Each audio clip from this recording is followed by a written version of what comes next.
Olibet. Premium EuroLeague Basketball rėmėjas. Nesėkmingas lošimas gali sukelti priklausomybę. Tai labas visiems, mes pradedam dar vieną Eurolygos ambasada laidą ir už ją kaip visada esam dėkingi Olibetui. Ir laidos svečias, pas mus svečiai pagal grožį rikiuojasi vis aukščiau nuo Gecevičiaus Purlio iki Sauliaus Kuzminsko. Labas. Labas. Kaip tu laikais papasakok? Nieko neblogai. Ėmiausi naujų darbų, tai nauja. Kokie darbai būtent iš karto? Oi, tokie, vaikus augina, ne. O jeigu iš tikrųjų, tai pradėjau dirbti Lietuvos krepšinio federacijai. Esu atsakingas už, gal čia per skambiai taip nuskambės, už mergaičių krepšinį. Labai tokie, mano pareigos tokios labai ilgas pavadinimas, mergaičių krepšinio atrankų projekto vadovas. Ačiū Dievui, kad pabaigoje vadovas buvo. Galvoju, šiaip eilinis, žinai. Ja, eilinis, tai tenka dabar stebėti, domėtis. Tai ieškai talentų? Ieškau talentų, taip, važinėjau po visą Lietuvą, tai surinktinėm, dirbam su regionais, ir visai smagus tas ir įdomus. Tas moterų krepšinis, aišku, viskas kitaip.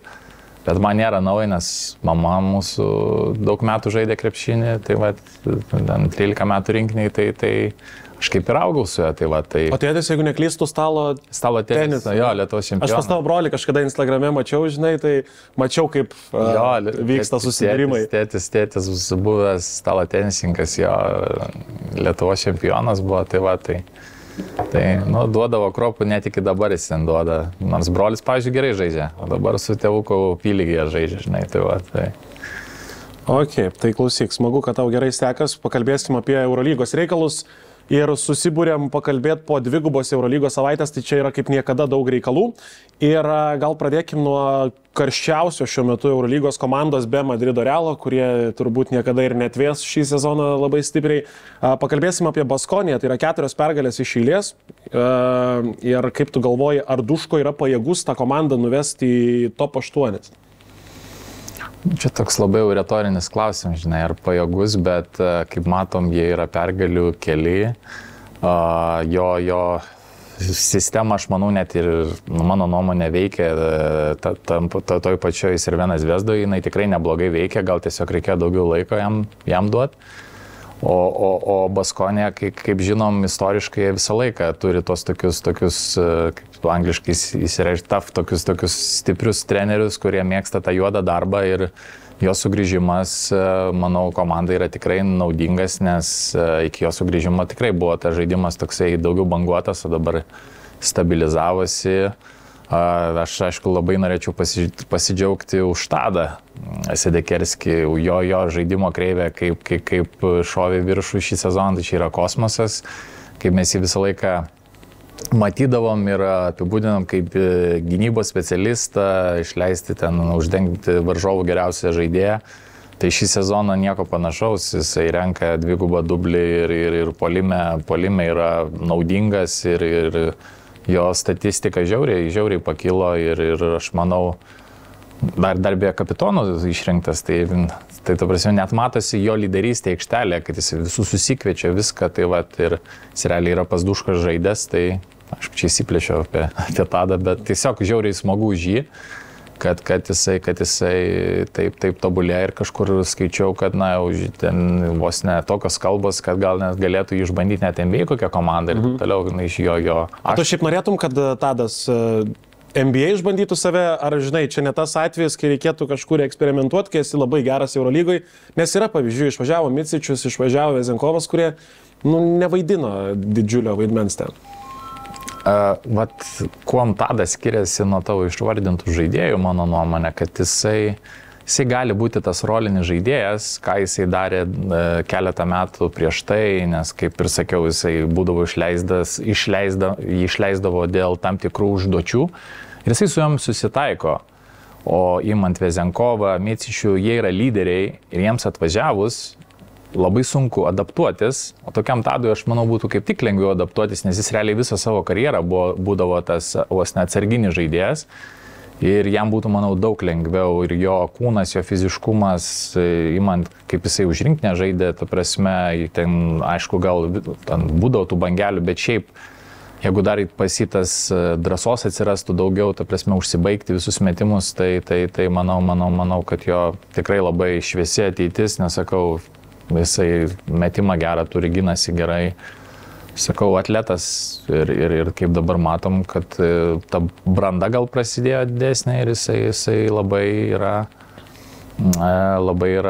išnaudojamas ir save išnaudoja puolime taipogi. Šiaip smagu už Sedekerskį, nes pasikeitė treneris ir dažnai tai žaidėjams kartais neigiamai atsiliepia. Pavyzdžiui, Roką Giedraitį matant su Duško jis kažkaip geriau jautėsi, galbūt yra labiau prie jo pripratęs. Atvažiavus Vyropulus, jo skaičiai irgi krito žemyn, bet Tadas turbūt geriausiai pažįsta iš visos Baskonijos trenerį, tai dėl to smagu, kad jo tie skaičiai nepasikeitė. Jo, bet grįžtant prie to paties Giedraičio, gal skaičiai šiek tiek krito, bet, pavyzdžiui, minučių skaičius nekrito kardinaliai, jį vis tiek leidžia ir ta prasme, gal tiesiog šiaip žaidybinė schemose jį netaip įpaišo, kaip Duško jį paišydavo ir gal ant jo nėra tiek daug derinių. Bet vis tiek jisai nekrito taip ženkliai jo minutės. Grįžtant prie Baskonijos ir jų pergalių serijos, ar pasikeitė tavo akim kažkuo Baskonijos žaidimas labai stipriai, kai atėjo naujas treneris? Naujas senas treneris. Realiai, čia taip abstrakčiai pasakysiu, visada pasikeičia, nesvarbu, koks treneris pasikeičia žaidėjus, tai kažkaip tai, nežinau, gauni tokį lengvą šoką ir tu pats galvoju, gerai atleido trenerį, įvyko pasikeitimai trenerių štabe, jeigu žaidimas nesikeis, žinai, gali ir tavo, kaip sako, tavo eilė ateiti, tai tikrai matosi, kad jie dabar žaidžia su dviguba energija. Kad pažaidimas pasikeistų, aš nepasakyčiau, jie kaip žaidė tą tokį laisvą, kas Duško, gal nesakyčiau, kad jis yra labai toks primtinas, tai jis kažkokių labai didelių pakeitimų kaip ir neįnėse, kaip davė laisvę pagrindiniams žaidėjams, taip jie toliau ir žaidžia. Tai bet kaip sakau, tas trenerių kaita jiems padėjo. Jo, numatas iš Markuso Howardo. Jo, tai prasme, praeitą savaitę. 60 taškų per 2 rungtynes, 26 į Barsos krepšį, 26 ir 25 į Barsos krepšį. Ir aš tavęs norėjau paklausti, ar teko matyti, kai jie žaidė su Barsa, nes tiesiog baskai išėjo ir sudaužė į gabalus Barceloną. Taip, aš mačiau, tai prasme, nuo pat pradžių, kaip susikūrė tą visą persvarą, taip ją išlaikė iki rungtynių pabaigos, tai man tai buvo tikrai netikėta, manau visiems buvo netikėta, kaip taip, bet aišku, kaip sakoma, žaidži taip, kaip tau leidžia varžovas, bet nežinau, aišku, kai tokius metimus pataikai, tai, tai tikrai yra tavo diena. O uždarant baskų klausimą, matytum jos top 8-tuke, ar... Aš matyčiau, tikrai taip. Varom toliau. Apie Milaną noris pakalbėti. Milaną čia spardom ir talžom kiekvienoje laidoje, nes yra už ką, bet šita dviguba savaitė yra 1-1. Ir mano klausimas, šiaip pažiūrėjus į Milano žaidimą, man šiek tiek savo vietos Mirotičius ten neranda, kol kas toks šiek tiek kaip ir blaškos, nors skaičiai netrodo blogi, bet šiaip iš pažiūros jis toks šiek tiek nerandantis savo vietos. O Milanas tavo nuomonė labiau Šilco ar Mirotičiaus komanda yra? Nes Šilcas tiesiog blizga. Aš manau, kad mano nuomonė, treneris nori, kad jinai būtų Mirotičiaus, nes matosi net ir per minutės pertraukėlės jo komentarai, kad jūs turi paduoti kamuolį Mirotičiui ir taip toliau, tai manau, gal treneris nori vieno, bet gaunasi visiškai kitaip ir aišku, kai pasirašė Mirotičių, aš manau, ir iki dabar jie turbūt taip galvoja, kad reikia visą žaidimą lipdyti būtent aplink jį. Ir kaip tai, manau, dirbtinai yra daroma ir kartais yra atjungiami kiti žaidėjai, tai gaunasi tas tokia frustracija ir gaunasi ir tas, kas gaunasi, ir tas rezultatas yra toks, koks jis yra. Nes kai tu jauti tą tokį pušinimą, ta prasme, pats kaip žaidėjas, aš įsivaizduoju, nėra lengva. Ir grįžtant, sakau, prie Mirotičiaus, man tai, sakau, jis dirbtinai, nors jis yra žiauriai geras žaidėjas, tikrai vienas geriausių Eurolygoje, bet tu jauti tokį dvigubą spaudimą, kad viskas bus daroma per tave, nesvarbu ką, žinai, ir tada tie patys žaidėjai aplink tave, žinai, ir komandai, kai būna, ta prasme, gali truputėlį neigiamai tave žiūrėti. Tai aš manau, tas irgi prisideda prie jų rezultatų. Prie rezultatų prisideda turbūt ir visi trenerio išstojimai ir bairiai, kuris aiškiai ir atvirai pasako, kad Pangosas mums be abejo, tinka, Taip, netinka, bet sakau, kaip minėjau, buvo minutės pertraukėlė, jūs turi būtinai paduoti kamuolį, žinai, tai hebra gerai, mes paduosim tą kamuolį, bet tiesiog tu vidų galvoji, žinai, tai tegul jis vienas ir žaidžia, vos ne. Yeah. Tai toks pastebėjimas, žinai. O tu galvoji, Milanas akivaizdu, kad ieškos papildymo, ieškos žaidėjo, nes ar tu matai dar galimybių Pangosui grįžti į aikštelį ir sakyti, viskas gerai, žaidžia. Šabazą pasiims. Dabar būtų bairis, jeigu Šabazas sako, žinot ką, tiek to. Nenorėjau labai Zvezdui žaisti, nes kol kas taip atrodo. Grįžti. Ar tu manai su papildymu Milanas pajėgus dar kažką paveikti čia, nes praėjo dar tik 8 turai, sakykim tai. Viskas yra įmanoma, priklausys, sakau vėl, kaip treneris, kiek jis dar toliau įstos, kaip gal dabar apie kitą žaidėją, kad ne apie Pangos, apie dar kažką. Sakys, Šilcas labai sauleidžia daug, aš norėčiau, kad Mirotičius daugiau įmestų. Kad Šilcas jam įmestų kamuolį.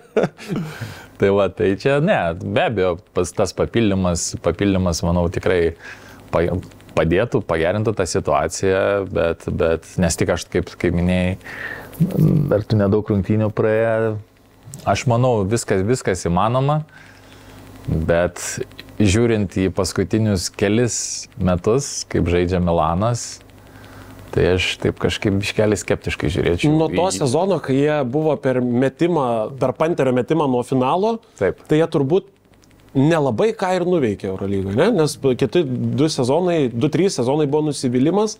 Aš manau, žinai, ką padarė? Padidino biudžetą. Ai, dabar visi laisviau jaučiasi. Ne, čia taip pasakyti, kad aišku, visos Eurolygos komandos, žinai, auga ir biudžetai tai auga viską, bet imant, sakau, ir istoriškai pas Milano tas pinigų krepšas tikrai didelis ir jisai auga daug greičiau nei likusiose Eurolygos komandose ir kažkaip jinai tokia kaip užkeikta ta komanda, sakyčiau, yra, žinai, nežinau, kažkaip taip jau yra. Ok, aš noriu dar apie vieną komandą pakalbėti, tai yra Crvena Zvezda. Mes jau čia su tavim prieš pat pradedant filmavimą kalbėjom, kad pas naujai Zvezdos treneris Vairopolas pats arti buvai persikėlimo, ne? Gal papasakok visiems. Jo, teko. Tuo metu jisai dirbo pas mūsų gerbiamą trenerį Joną Kazlauską asistentų daug metų ir taip gavos, kad jisai pasirašė, jis realiai metus jau treniravo Graikijos lygos Rodos Kolosas Graikijos lygos komandą. Ir aš buvau gavęs pasiūlymą, buvau su juo ir susitikęs ir ten tiesiog dėl detalių nepasirašiau, bet kiek aš ir su žaidėjais kalbėjau, kad jis tokios griežtos rankos šalininkas, bent jau tuo metu buvo, aišku, tuo metu ne Eurolygoje komanda žaidė, dabar vėl turi prisitaikyti, kaip ir visi treneriai prisitaiko. Tai tikrai buvau arti to, kad pasirašyčiau ten, tokia istorija. Mano klausimas apie Zvezdą. Visi kalba, kad kol kas labai prastai šitas Šabazas Neipieras atrodo. Kaip tu galvoji, ar čia tiesiog dar nėra sportinės formos, ar jam tiesiog kažkas netinka su ta komanda? Nes 8 turai, tai yra 9 turai, tai yra pakankamas laiko tarpas, kad darytum kažkokias išvadas, tai ar tu viską nurašytum sportiniai formai kritusiai, ar tiesiog netinka komandos draugai, netinka trenerių idėjos, kas tavo nuomonė vyksta su juo? Sunku pasakyti, kas į jo vidų neįlysi, bet žiūrint iš šono, atrodo, kad jis yra nelaimingas toje komandoje, kad jis nesijaučia gerai. Imkime praeitus metus, kaip jisai atstovavo Milanui, tai realiai visi pasirašinėjo jį kaip tokia, nors visi žino, koks jisai geras ir aš kiek su broliu kalbėjau, sako, kosmiškai, kai žaidė kartu, sako, kosmiškai geras žaidėjas, bet jis nežinojo dėl jo traumų, dėl jo formos, kiek jisai sportavęs, kiek nesportavęs, nes kiek girdėjom ir Žalgiris tuo metu ten kažką planavo ir žiūrėjo jį. Tai lyginant praeitą sezoną, jisai tiesiog, manau, jam reikėjo praeitą sezoną save reabilituoti, parodyti, kad jisai visi žino, koks jisai yra, bet jam reikėjo vėl iš naujo įrodyti, koks jisai geras yra. Ką mes matėme, jisai tikrai su dviguba energija žaisdavo ir kaip jis vadovaudavo. Gal aišku, tiko jisai Mesino sistemoje, gal tiesiog turėjo, nors negali pasakyti, kad jis tos laisvės dabar neturi, jisai turi. O šį sezoną atrodo, kad jisai žaidžia su tokia, nežinau, pratę su dviguba energija, o dabar žemiau jo normalios formos, žinai, kažkaip toksai, jisai neatrodo, kad jisai žaistų 100%, žinai. Ja. Taipogi, aišku, kamuolys vienas, žinai, yra, nei žaidėjas, bet gynėjas Nemanija Nedovičius, kuris tikrai gerai žaidžia, ypač paskutinį turi labai gerai sužaidė, žinai, kuriam reikia to kamulio, žinai. Ir čia yra daug tų dedamųjų, dėl ko, žinai, jisai bet sakau, pagrindės, man atrodo, jo paties tokia, žinai, motivacijos toka. Ok. Toks klausimas. Man šiaip dabar smagiausia stebėti yra Vilerbano Asvelį su šauniuoju treneriu. Kaip tu, ir noriu vieną žaidėją išskirti, yra Luvu Kabarot, ir jis atrodo tiesiog pražydęs, akivaizdžiai. Ar čia treneris jį rado kaip išnaudot, ar čia tu, kaip žinai, sakai, ateina naujas treneris ir tu pats kaip žaidėjas nori įrodyti jam ir visiems, žinai, kad... Ne, kad treneris ten įnešė tos gyvasties, tai čia visi matom, žinai. Bet, aš manau, kad susidėjo, sakau, viskas, manau, ir treneris, ir ta, kaip dėl Tado sakiau, ta branda, žinai, ateina, pas vienus anksčiau, pas kitus vėliau, tai va, tai aš gal sakyčiau, kad abitos dalis, nes, negali sakyti, kad jis prie Parkerio, jisai prastai, žinai, bet aš manau, kad viskas susidėjo, treneris tikrai įnešė tos. Tik įdomu, kiek jie ant to vaibo, ant to hypo, žinai, važiuos. Jo. Čia mano kitas klausimas, kaip tu manai, kiek čia... Tai čia labai sunku pasakyti. Kiek jie čia džiaugsis, kaip per loteriją mašiną laimėjo. Gerai, tu ten, žinai, jeigu laimi viskas, faina, žinai, visiems linksma, žinai, tada stebi ne tik krepšinio rungtynės, stebi ir užkulisius, nes dar įdomiau. Bet jeigu tu gavinėjai ir toliau šakinėjai, tai, žinai, jau gaunės toks tiesiog pusiau klaunas, žinai, tai tada nelabai cool, žinai. Tai jeigu tai suteiksiems pergalių, viskas faina, žinai, reiškia, tai veikia, reiškia, ta energija yra labai gerai, bet jeigu, žinai, kluptelį ir, žinai, tu vis tiek ten kažką bandai, tai, nelabai skanu. Cirkas ten, jeigu neklystu, dabar bijau sumeluoti, bet Asvelio treneris buvo jau išvarytas iš aikštelės. Tik nebepamenu, ar kai žaidė su Baskais, ar dar prieš tai rungtynės, bet kiek duotum dar rungtynių, pasako, kai jis paliks aikštelę šiemet? Šiaip įspūdingas klaunas. Įspūdingas, bet tai ir suteikia, žinai, tam žaidimui žavesį, žinai, kaip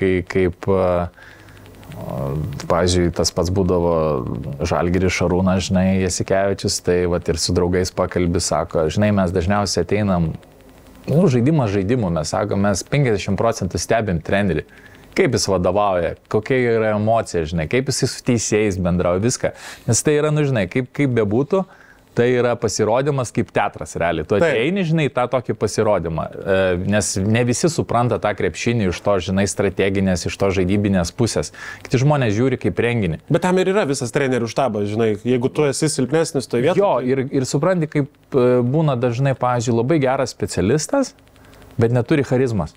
Tikrai, ten, žinai, viskas taktiškai, jisai labai geras strategas, viską. Bet jisai neturi charizmos, jisai neįdomus žiūrovom, jisai neįdomus midijai. Bardzokas, pažiūrėjau. Ne, Bardzokas, bet... Ne, bet aš nekalbu apie tuos jau, žinai, kur jau topas, žinai, kur ten iškovoti, ten, žinai, titulą ir viską, tai čia jau kita lentyna. Bet šiaip įman tuos vidutinės klasės trenerius, ne, žinai, kuris truputėlį charizmatiškesnis, nors jie yra realiai vienodai ir kartais būna net trenerių, žinai, strategiškai, žinai, gal šiek tiek ar ne tai, kad mažiau žinių žino, bet šiaip tiesiog toksai, žinai, tas treneris, kuris yra toksai kaip šaumenas, dažnai aplenkia tą tokį, žinai, trenerį, kuris yra... Matėm Atamaną ir dabar matom Atamaną. Atamanos, jo, strategijos. Ar jis ten yra super didelis taktikas? Ne, aišku. Ar apie jį visi kalba? Taip. Aš labai laukiu, sugrįžę Jasikevičius į Eurolygą ir tikiuosi, kad Atamanas toliau dirbs Panathinaikos, aš noriu, kad jie vėl susidurtų. Įspūdingas akistatas. Dar temą tokią noriu paliesti apie Tel Avivo Maccabi. Jie dvigubą savaitę 1-1. Sugebėjo tokiose sunkiose rungtynėse Fenerbahčę įveikti, bet pralošė Olympiakosui. Ir jie ir yra aštuntuko dabar lenktynės ir jie ten turbūt bus iki sezono galo ir jie buvo taip projektuojami nuo sezono pradžios, bet kaip tu galvoji, kiek jiems daug kainuos, kad jie žaidžia tuščioje arenui? Tuščioje, bet žinai, kai tu žaidži ne namų arenai, ta prasme, net ne savo šaliai, tai ta prasme, realiai yra dvi pusės. Iš vienos pusės tau turėtų būti kaip ir žiauriai sunku ir tau kaip ir, nežinau, kaip čia pasakyti, be savų sirgalių, be palaikymo, turėtum kaip ir nebūti motivuotas, bet iš kitos pusės, žinai, ten, dėl karo viską, žinai. Bet aš prie ko lenkiu, žinai, iš kitos pusės, kiek tenai vietinių žaidėjų yra. Ir ta prasme, imam, kiek ten pagrindė yra visi amerikonai, žinai. Tai realiai jiems kaip ir didelio skirtumo, kurioje šaly žaisti kaip ir nėra, žinai. Tu atstovauji, tu gauni pinigų, žinai, tu turi parodyti save, parodyti gerą rezultatą. Ir man tikrai yra jie viena iš labiausiai stebinančių komandų, kad, kaip galima sakyti, neturėdami namų arenos, tos tikrosios, žinai, jie yra ten dabar top 5. Tai kažkas labai stebina šiaip, žinai. Bet nu, kaip ir kiekvienais metais jų žaidimas, grįstas puolimu, gintis ten nelabai kas nori. Bet, žinai, nepraleidžia ten kosmoso taškų. Jo, bet žiūrint statistiškai jie nemažai praleidžia, bet žiūrint, kiek jie patys įmeta, tai yra top 3, gal top 4, žinai. Nu okei, aš pasakiau, šiek tiek pervertinau gynybą, nes tai kaip? Nuo Olympiakoso 7-9 praleido, o nuo Fenerbahčės praleido 7-3. Tai čia yra gerai. Čia yra gerai, jo, bet prieš tai Bayernas 90. Milanas 90, wow. Tai buvau teisus. Buvai teisus, jo. Plius tas žaidimas, žinai, tik gerės, aš mačiau, kad per šitą dvigubą savaitę tragiškai metė iš toli, tai turbūt dar visa ta politinė situacija, persikėlimas į kitą šalį, į kitą areną, neprideda tau to pataikymo ir akivaizdu, kad jis turės gerėti. Bet kai ateis Veidas Baldvinas jau į savo formą, nes jis tai žaidžia, tai nežaidžia, turbūt, kad irgi rimtas žvėris bus, nes dabar jie sėdi savo 4 vietoje ramiai. Jo. Bet dėl Baldvino aš taip labai žiūrėčiau. Skeptiškas. Aš skeptiškai žiūriu, nežinau, čia mano asmeninė nuomonė. Nežinau, kiek... Ar tau netrodo, kad be jo komanda geriau žaidžia? Tikrai netrodė blogai su juo. Reikia pripažinti. Taip, jis su juo netrodė blogai, bet pažaidimas... Bet man labai smagiai žiūrisi Maccabi's, kai jie yra tik tai su Lorenzo Braunu, tada jis turi visada pas save kamuolį, tada jis puikiai išskirsto tą kamuolį. Tai negali sakyti, nes ateina žmogus, kuris imsto savo metimus nepriklausomai ir jam kris jie. Aš apie tą ir noriu pasakyti. Tada komanda yra labiau, kai Lorenzo viena yra, ta prasme, komanda yra labiau valdoma. Bent jau taip atrodo iš šalies. Jo. Dar pasikalbėkime apie vieną dalyką. Prieš tai kalbėjom, kad buvo praėjusią laidą mes kalbėjom, kad buvo 2 šviežus pasirašymai, tai Kendrikas Nanas ir Kaboko į Partizaną atėjo. Kaip tau atrodo abu tie žaidėjai, pradedant nuo Kendriko Nano? Ką tu galvoji apie jį? Ar čia bus rimtas papildymas, ar čia bus, žinai, mes kalbėjom prieš pat laidą, kad būdavo ir Srutų Dabė CSKA pasirašydavo, žinai, NBA žaidėjų, kurie nieko iš esmės nepakeisdavo. Ką tu galvoji? Priklausys, kiek laiko truks ta adaptacija, žinai. Mes, kaip mes ir kalbėjom prieš laidą, kiek per paskutinius metus buvo pasirašyta tų tokių labai garsių vardų. Tai realiai aš manau, procentaliai labai mažai jų iššovė ar ženkliai padėjo komandai. Tai čia irgi labai, aš dėčiau didelį klaustuką, nes, sakau, prisitaikė prie Eurolygos krepšinio. Aš gal net sakyčiau, tie žaidėjai, kurie NBA užima tą tokią, rolį net tokią, žinai, nedidelę rolę turi, tai jie kažkaip lengviau prisitaiko, nes vis tiek, manau, aišku, ne visi, bet vis tiek iki dabar iš NBA į Europą tai žiūrima kaip vis tiek į tą tokį krepšinį, kur ten vos neteisiu, žinai, ir kepurėm užmėtysiu. Nu, taip bent jau paskaitai, žinai, tos komentarus ar dar kažką tai va.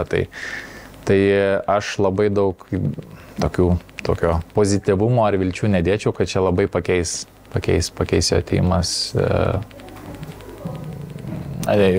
galutiniam rezultatui. O tavo nuomonė kokia? Aš ne ekspertas laidos. Na kur tu ne ekspertas? Aš esu dėl linksmųjų savybių pasikėstas. Gerai. O šiaip žiūrint į Panathinaikosą, mano nedidelė svajonė yra šio sezono, nes panašu, kad tiek vieni, tiek kiti, nebus trejeto komanda. Tiek Olympiakosas, tiek Panathinaikosas, abu graikų klubai nebus turbūt trejeto komanda. Trejeto, ne? Bet mano nedidelė svajonė, kad būtų jie 4-5 ir žaistų iki 3 pergalių atkrintamasis. Be žiūrovų, ne? Su žiūrovais, kad būtų visas maksimalus pragaras. Bet šiaip, kaip tu galvoji, šiai dienai, kuri komanda pranašesnė? Olympiakosas ar Panathinaikosas? Geras klausimas. Prieš paskutinį turą realiai gal būčiau sakęs, kad Olympiakosas, bet dabar žiūriu, kad Panathinaikosas po truputį įsivažiuoja, tas pats Mitoglu, kokia dabar forma ir padarė. Kosmosas šiaip yra. Aš žinai, ką kalbėjom, bet čia negražus bairis yra, bet kad dar neišsiskirsta dopingas iš kūno. Dar nespėjo, ne? Jo, bet taip ir atrodo. Olympiakosų patikrins. Jis atrodo kaip žvėris, tikrai. Tikrai kosmosas ir paskutinė, kada dviženklik dar, kaip ta vadinasi, 20 kamolių, žinai, 20 taškų, nu čia Eurolygai. Taip. Čia tau ne vietiniam fronte, žinai, čia yra ir Lesoras gali toks ramus pavaikščioti, ne man reikia dar skyti. Ja, jis iššauna, kai reikia, žinai, pašoka arba atrodo be energijos lakstė, žinai. Tai vad, manau, kad, sakau, imant tą sudėtį, Panathinaikosas šiaip, jinai yra, tikrai kosmiškai gera, pasižiūrėk, visose pozicijose jie turi ir metikų, žinai, ir aukštų, žinai, ir... Net minimalų gal perteklių turi, žinai. Realiai, jo.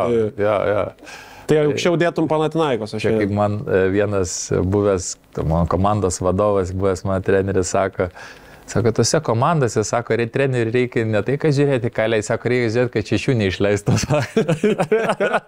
Satamanų tikrai. Ir jis dar pyktų, sakytų, kaip negali 6 būti. O kodėl? Taip sako, aš negaliu mažiau leidžiu. Tai va, tai. Šiai dienai turbūt, va, ta prasme, šiam momentui turbūt gal dėčiau už Panathinaikosą, nors šiaip imant ilgesniai perspektyvai, nes, žinai, Panathinaikosas labai per paskutinius ypač metus labai neprognozuojama, žinai, imant nuo valdžios, nuo žaidėjų, nuo trenerių, nuo visko, žinai. O pažiūrėt, Olympiakosą, jie taip ramiai daro savo darbą, žinai, ir jie net ir rungtynių metu stebint, nesvarbu, jie atsilikinėja 10-12 taškų, nieks nesikeičia, ramiai žaidžia, žinai, ir man žiūri, kad jie vėl topia, žinai. Tai ilgesniai perspektyvų gal būtų Olympiakosas, šiai dienai Panathinaikosas. Bet, žinai, dar Olympiakosas turi savo rezervų, dar Milutinovas neparodė, ką gali Eurolygai, stabdo tai traumos, tai kitos priežastys, bet galima pasidžiaugti. Dar Brazdeikį turi? Kalbėkime apie žmonės, kurie duos naudos. Ar tu manai, kad mes per visas laidas kalbam, ar tu manai, kad Brazdeikis duos naudos Olympiakos? Priklausys, kaip treneris išnaudos. Atsakiau, ne? Lietuvos krepšinio federacijos. Jo. Jo, labą dieną. Ok, neprovokuokim dalykų. Dar pakalbėkime apie Žalgirio rungtynės su Bayernu. Ir čia buvo rungtynės penktadienį, antros dvigubos savaitės rungtynės penktadienį. Ką tu pamatėjai tose rungtynės? Kaip to atrodė Žalgiris? Ar jis atrodė šiek tiek mobilizavęsis? Ar atrodė iš principo taip pat, tik tiek, kad pavyko nuskinti pergalę, žinai? Nes mes čia abu su Saulium kalbėjom, po Ibakos taškų mes jau padarėm tą mostą tipinio faną ir pasakėm, kad skęstam. Na jo, po Ibakos tų taškų atrodė, kad mes dar sunkiai lipam iš tos, Žalgiris sunkiai lipa iš tos duobės, bet tikrai ta pergalė davė tos energijos, manau, sekantiems turams, sekančioms rungtynėms, nes tikrai žiūrint ir vietiniam fronte, kaip žaidė prieš tos pačius Vilkus, žinai, žaidimas tikrai neatrodė gražus, atrodė, kad žaidėjai tikrai yra šiokiai tokiai dobeliai. Ir manau, ta pergalė prieš Bayerną jiems duos tokį naują impulsą, žinai. Tikrai džiugu už Lekavičių, kurio tokios minutės buvo, kaip ta prasme, visi čia jį kaip ir nurašinėjo, kad jis jau vos nereikalingas, tikrai jisai parodė, kad jis yra ir kad jisai gali dar labai gerai žaisti, nes jaunas žaidėjas viską, žinai, ir jau čia vos nereikia ieškoti naujų žaidėjų ir taip toliau. Ir ką matom dabar, kad jisai vėl atsigauna ir įgauna trenerio pasitikėjimą ir kad jisai gali žaisti. Aišku, ten taip turi, jisai ten tų minusų kaip ir visi, jam sunkiau gynyboje prieš aukštesnį, ten, žinai, low post ir taip toliau, bet jo ta energija ir tikrai prieš tą Bayerną jisai buvo vienas iš tų vėlių, iš tų, kurie davė tam visam impulsui, žinai, įsivažiuoti ir nugalėti tą Bayerną. Tai va, nes jeigu būtų pralošę tas rungtynės prieš Bayerną, žinai, tikrai būtų, manau, žinai, psichologiškai būtų jiems labai sunku vėl lipti. Aš turiu tau tokį klausimą, kaip žmogui, kuris čiut aukštesniam lygiui žaidė nei aš gyvenime. Na ja, čiut. Labai mažai skiriasi. Bet čia, kas bekalba Lietuvoje apie krepšinį, visi vieningai sako, kad Žalgiris yra duobėjai, žaidėjai yra duobėjai, psichologiniai ir žaidybiniai turbūt duobėjai. O tu gali pasakyti, kaip žmogus matęs krepšinio, kaip tos duobės yra išsprendžiamos? Imant individualiais pasirodymais, tai jeigu tau yra geresnės rungtynės, pataikai tuos metimus savo, kuriuos tu turi pataikyti. Pavyzdžiui, žaidėjams dažnai būna, tikrai daugeliu žaidėjų, pirmas pataikytas metimas duoda impulsą. Imant nuo tokių smulkių dalykų, žinai. Tai jeigu tu pataikai pirmą metimą, būna dažnai, kad tau ir rungtynėse žinai. O imant visą komandą, tai tik pergalės. Pergalės daugiau nėra nieko, žinai. Nesvarbu, gali ta pergalė būti ir tam vietiniam fronte, žinai, prieš stipresnį varžovą. Bet manau, tik tai tokie dalykai pergalės, žinai, tavo asmeniniai geri pasirodymai. Be abejo, kartais būna po praloštų, bet jeigu tu ant tavo žaidėjai, kurie nėra sužaidę ir nėra sužaidę ten sezono pradžioje, ten daug pralošę esat ir taip toliau, ir jie, kaip sakoma, laiptelis po laiptelio pradeda kelti savo, žinai, ten ar procentus ir viską, žinai, tai individualiais pasirodymais tai irgi galima išlipti iš tos dobelės, žinai. Dar kitas dalykas yra rinktinės. Tas toksai, žinai, faktorius, aišku, Žalgirio nelabai, bet kai būna, sakau, imant visumoje apie žaidėjus, tai būna, kad po rinktinės šiokia tokia duobė būna, nes realiai kitoks pasiruošimas, nes tu ruošiesi tam trumpam laikotarpiu žaisti tą čempionatą, žinai, tada tavo ateina duobė, o visa komanda ruošiasi, fizinis pasirengimas, visai kitai ciklai ir taip toliau, žinai. Tai va, tai imant tuos individualius tik žaidėjus, tai būna tas toksai kritimas. Ir ten atsigauni gal prieš Kalėdas ir taip toliau. Aišku, yra išimčių, bet dažnai tai būna. Okay. Aiškiai, nelabai čia pasakiau. Ne, aiškiai. Aš labai tavęs norėjau paklausti, žinai, kaip labės yra įveikiamas, nes kartais labai daug apie jas kalbam, bet mažai kam aišku, kaip jas reikia spręsti. Aišku, tu turi būti labai aukštai, kad įkristum, kartais, žinai, gali duobė ir važiuoti. Taip. Tai ką mums įrodys šį sezoną ir šitas yra Nadolo įrodinės sėkmingai. Ir Milanas toliau sėkmingai mums įrodinės, ką reiškia duobės. Dabar pakalbėkime apie tai, kas mūsų laukia šitam Eurolygos ture. 10 Eurolygos turas ir aš 5 rungtynės esu pasižymėjęs. Maccabi žaidžia su Barsa ir priema jos, gali sakyti namie, teoriškai namų aikštelį bus, bet vėl savo tuščioje arenoje. Turbūt Barsai auksinį šansą. Jeigu būtų Izraelio rungtynės, tai turbūt, kad, manau, kad būtų Hana Barcelonai. Bet ką tu galvoji, ar Barsa gali dabar palaužti Maccabi? Aš manau, kad tikrai gali. Ir turėtų mūsų laukti labai tokios įdomios rungtynės, nes susitinka dvi skirtingų tipažų komandos. Viena top puolimas, kita, nors kaip be keistai skambėtų, man sezono pradžiai tikrai negalvojau, kad jie ten ginsis pas Grimao, bet yra viena iš top geriausiai besiginančių komandų, gal top 3. Tai tokios skirtingų tipažų komandos, bet šiai dienant imant visą tas topinės ir Barsą ir Realą, kaip ispanai ir Baskonė, kaip jie demonstruoja kokią formą. Visas ispanų krepšinis, tai aš statyčiau pergalę, duočiau pergalę Barsai, tikrai, žinai. Plius nebus to beprotnamio su fanais. Taip. Tai bus auksinis šansas įsitvirtintoje antrojo turnyro lentelės vietai. Kitos rungtynės, kurias esu pasižymėjęs, Virtus žais su Valencija. Valencija, dėl ko labai smagu stebėti ir stebėjau tikrai visas dabar iš eilės jų rungtynės, tai jie davė kovą ir Realui, ko dar niekam labai stipriai nepavyko šį sezoną, ir davė kovą labai gerą Barsai. Kokią tau įspūdį palieka Valencija? O Valencija, nežinau, man aš kaip sakoma, akies neturi. Valencijos žaidimas, nežinau, man jis toks, nors treneris tikrai jis duoda irgi žaidėjams tokią laisvę, žinai, viską. Bet aš vis tiek duočiau Bolonijai pergalę. Stebina Bolonija šiemet? Stebina, tikrai, trenerių kaita irgi, kaip kalbėjom, žinai, davė tą tokį, aišku, netikėtas tas trenerio pakeitimas buvo, bet kaip matome, tinka tas trenerio pasikeitimas, tinka trenerio braižas visas ir aš už Italų statyčiau. Dar vienos rungtynės, apie kurias tikrai reikia pakalbėti.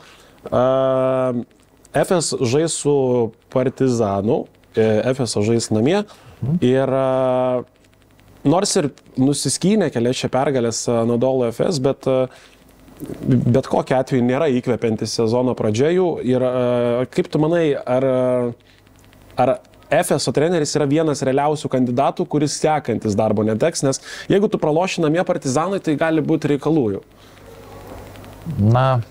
Klausimas, ar Efesas ta organizacija, kuri taip greitai nuimdinėja trenerius šiaip.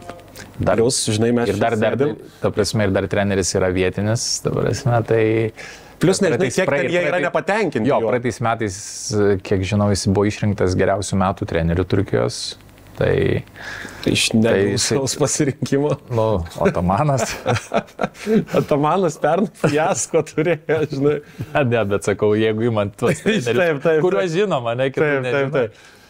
Jo, tai aš nemanau, kad būtų trenerio, gal šiek tiek ir ta kėdė, žinai, Braška, bet jinai dar stovi. Sveikai Braška. Jo, sveikai Braška, žinai, įmant, kad dar yra vietinis treneris, žinai. Tai nemanau, kad taip greitai jo atsisakytų. Žiūrėjau dar dokumentinę kaip tik apie Sovietų sąjungą, grinai Stalinas, tas treneris. Panašus. Žiauriai panašus. Tai kam duotum pergalę? Efesui ar Partizanui?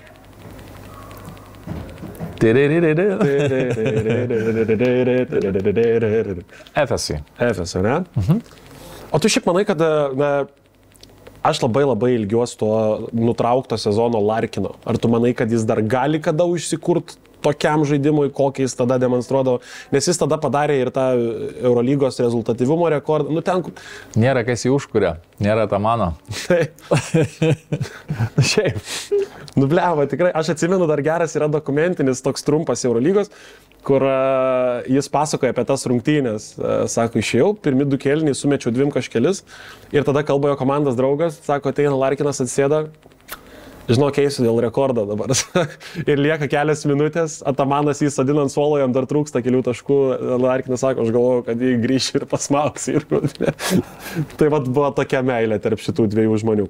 Gerai, Baskai priims Monako ir čia bus abiems komandoms testas, iš kokio molio yra nudrėbti. Nes Monako, pripažinkim, kad gal nėra taip aukštai, kaip visi prognozavo, nors tikrai jie gali būti aukščiau, ne? Jo, aš nežinau, man šiais metais Monako atrodo silpniau nei praeitais metais, nors ta sudėtis kaip ir sustiprėjus, žinai. Bet man jų pats žaidimas kažkaip tai šiek tiek yra kritęs, žinai. Nors, pavyzdžiui, paskutinis jų pasirodymas prieš Realą žaidė, tai prieš Realą visiems sunku šį sezoną, bet tas šviesulys buvo Donatas Matejūnas, tai už jį labai smagu. kad jo ta kreivė kyla. Bet sakau, aš už Monaką nestatyčiau, žinai, kažkaip tai man, nežinau, šį sezoną man jie nelabai žiūrisi. Aš vis gyriau visas laidas Maiką Jamesą, kaip jis čia, žinai, subrendo, atrodo, mažai nesąmonių, nebėra ten tų desperatiškų veiksmų tokių aikšteliai, bet gal to šiek tiek ir trūksta. Ja. Va būtent, ta prasme, tai ne jo žaidimas, žinai, mes visi buvom pripratę, atrodo, kokias jis čia nesąmonės mėto, žinai, ir tai prasme, nelogiškas metimas, nelogiškas sprendimas, žinai, bet kiek su tais metimais jisai ištraukė tų rungtynių, žinai, tai yra kosmosas. Ir turiu dar vienas rungtynės, kurias labai noriu išskirti. Zvezda namie priims Milaną. Ten irgi bus reikalų. Kiek skaičiau, tai Neiperui yra lūžus nosis, bet turbūt, kad medicinos ir kaukės pagalba vis tiek, aš taip galvoju, kad jis turėtų žaisti. Ir ko tikiesi iš šitų rungtynių? Imant ir logiškai mąstant, tai turėtų kaip ir Cerveną nugalėti. Cervenas Zvezda turėtų laimėti, bet aš manau, žinau, kad Milanas gali įkasti. Ok. Ir Žalgirio dar laukia vienas iššūkis šią savaitę Eurolygoje ir jie vyksta darbinės poilsinės kelionės į Pirėjų, sužais su Olympiakosu. Kaip tu galvoji, kad, ta prasme, Olympiakosas nėra dabar puikios sportinės formos, nėra ir pilnos sudėties, jiems trūksta Milutinovo, aišku, Milutinovo kompensuoja tiesiog fantastinis Mustafa Falas, kuris ten jam paduoda kamuolį, jis porą žingsniukų atgal ir tada su savo 4 metrų rankom deda viršų. Bet kaip tu galvoji, ar Žalgiris po pergalės gavę tikrai gerą impulsą, gerą būstą tą tokį, gali parodyti dantis Pirėjui, ar tu manai, kad čia Pirėjui irgi per daug svarbios rungtynės, kad taip lengvai tą pergalę atiduotų? Aš manau, kad gali. Ką matėme Žalgirio žaidime, žaidžiant prieš Panathinaikosą. Ir aš, nors aišku, jų gal šiek tiek skirtingas braižas, bet aš statyčiau, labai priklausys, kaip mums seksis pataikyti iš toli, nes mes realiai iki šiol, negalime taip gyvenam iš tritaškių, mes geriausiai, tarsi Žalgiris geriausiai meta tritaškius. Prie ko labai Šmitas prisideda. Šmitas kosmišką sezoną tikrai žaidžia. Tai va, tai aišku, prie to reikia pridėti tą patį Maneką, žinai, ar jam paeis tie metimai, žinai, ar ne. Tai va, tai labai jie yra priklausomi nuo tritaškių metimo, o šiaip Olympiakosas tikrai, jie tokie daugiau gynybinio braižo komanda, tikrai jie ginasi ir prasileidžia nedaug. Tai va, tai aš manau, kad mes galim ir ypač po laimėtų rungtynių prieš Bayerną, šiek tiek tokio esam didelės bangelės. Jūs labai nedaug trūko Graikijoje su Taip, tai va būtent dėl to ir sakau, kad o dabar, kaip jau kalbėjau, Panathinaikosas, Olympiakosas labai panašiai formai, tai aš manau, mes tikrai turim visas galimybės parsivežti pergalę. Žaisim su Olympiakosu, kuris iš Žalgirio išsipirko Igną Brazdeikį. Ar tu manai, kad Brazdeikis gaus daugiau žaidybinio laiko neįprastai? Manau, treneris į tai Barzokas nekeis net ir tikrai neakcentuos to. Aišku, būna kartais treneriai net specialiai neleidžia žaidėjų ar tenai, kuris yra iš to šalies, nes gal jam bus ten mandražas, dar kažką, žinai, perdėks, taip toliau. Būna tokių dalykų, bet aš manau, kad tai to neakcentuos. Tai viskas, turbūt, kad to ir palinkėsim Žalgiriui kibti į atlapus Olympiakosui. Palinkėsim visiems geros Eurolygos savaitės. Čia buvo Eurolygos ambasada. Jeigu turit klausimų, tai visada galite juos palikti komentaruose. Čia buvo Lietuvos krepšinio federacijos Saulius Kursinskas. Ir sakom iki kitos savaitės. Olybet. Premium EuroLeague Basketball rėmėjas. Nesėkmingas lošimas gali sukelti priklausomybę.